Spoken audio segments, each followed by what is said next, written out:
एक दिन अरीबा अपने दादा की पुरानी घड़ी के साथ खेल रही थी। दादा की ये घड़ी बहुत पुरानी थी और हमेशा अरीबा को हैरान करती थी। इसकी चमकदार सतह, जटिल डिजाइन और गहरे सुनहरे रंग ने हमेशा उसे अपनी ओर आकर्षित किया।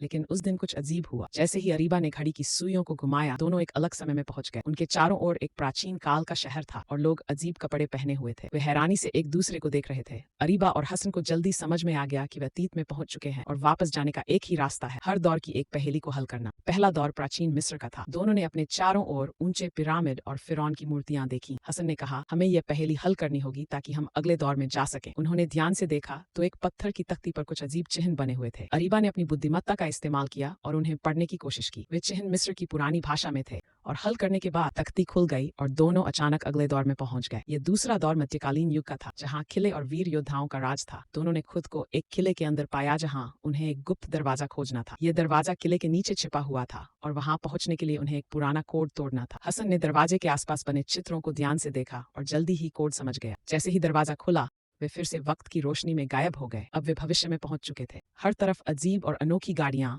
और उड़ते हुए जहाज थे। ये जगह उनके लिए बिल्कुल नई और आश्चर्यजनक थी। यहाँ की पहेली सबसे कठिन थी। उन्हें एक रोबोट की मदद से एक आधुनिक तकनीकी समस्या को हल करना था। अरीबा ने रोबोट को अपने दादा की बनाई हुई पुरानी चीजों के बारे में बताया और जल्द ही वे पहेली को हल करने में सफल हो गए। अंतिम पहेली हल होते ही दोनों वापस अपने असली वक्त में पहुंच गए। अरीबा ने घड़ी को देखा और इसकी सुइयां फिर से सामान्य तरीके से चलने लगी। हसन ने हंसते हुए कहा, यह तो एक अविश्वसनीय मिशन था। अरीबा ने गहरी सांस ली और घड़ी को फिर से अपने दादा की मेज पर रख दिया। उन्हें एक दूसरे की तरफ देखा और मुस्कुराते हुए कहा, अब हम जानते हैं कि इस घड़ी में कितना बड़ा राज छिपा है।